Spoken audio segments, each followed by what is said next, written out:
ശബരിമല മകരവിളക്ക് മഹോത്സവത്തോടനുബന്ധിച്ച് അയ്യപ്പ ഭക്തന്മാരുടെ സത്രത്തിൽ നിന്നുള്ള പ്രവേശന സമയത്തിൽ മാറ്റമുണ്ടാകും. പ്രവേശന സമയം രാവിലെ 7 മണി മുതൽ ഉച്ചയ്ക്ക് 12 മണി വരെയാക്കി പുനഃക്രമീകരിച്ചു.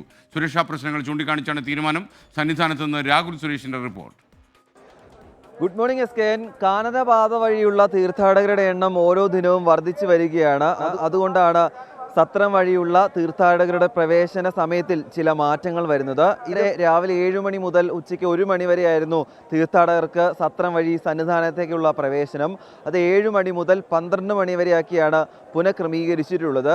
കൂടുതൽ തീർത്ഥാടകർ വരുമ്പോൾ അവർ വഴിയരികിൽ വിശ്രമിക്കുന്ന സാഹചര്യങ്ങൾ ഉണ്ടാകുന്നു. അവർ വരുന്ന വഴിയിൽ പല പ്രശ്നങ്ങളും ഉണ്ടാകുന്നുണ്ട്. ഈ സാഹചര്യങ്ങൾ പരിഗണിച്ചുകൊണ്ടാണ് ഈ സമയം പുനഃക്രമീകരിച്ചിട്ടുള്ളത്. അതേസമയം അഴുതക്കടവിലൂടെയും മുക്കുഴിയിലൂടെയുമുള്ള പ്രവേശന സമയം വൈകിട്ട് 4 മണി വരെയായി തുടരുകയും ചെയ്യുമെന്നാണ് ഇപ്പോൾ പോലീസും ദേവസ്വം ബോർഡും അറിയിക്കുന്നത്.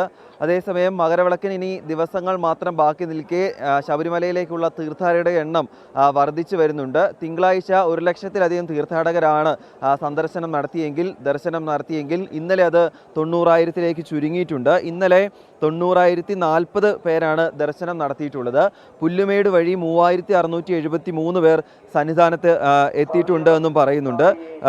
അതുമാത്രമല്ല സ്പോട്ട് ബുക്കിങ്ങിലൂടെ 24,430 പേരും ഇന്നലെ ദർശനത്തിനായി ശബരിമല സന്നിധാനത്ത് എത്തിയിട്ടുണ്ട്. എന്നാണെങ്കിൽ ഇന്ന് ദേവസ്വം ബോർഡ് പ്രസിഡന്റ് ശബരിമല സന്നിധാനത്ത് എത്തിയിട്ടുണ്ട്. വരും ദിവസങ്ങളിൽ എന്തൊക്കെയാണ് ക്രമീകരണങ്ങൾ ഏർപ്പെടുത്തുന്നതെന്ന് സംബന്ധിച്ച് ഒരു അത് സംബന്ധിച്ച തീരുമാനങ്ങൾ അല്പസമയത്തിനുള്ളിൽ മാധ്യമങ്ങളോട് പറയുമെന്നാണ് അറിയിച്ചിട്ടുള്ളത്. എന്താണെങ്കിലും മണ്ഡലകാലം തുടങ്ങി മകരവിളക്ക് തീർത്ഥാടനം അവസാനിക്കാൻ പോകുമ്പോഴും വളരെ സമാധാനപൂർവ്വമാണ് ദർശനവും അതോടൊപ്പം തന്നെ തീർത്ഥാടനവും മുന്നോട്ട് പോകുന്നത്. SK.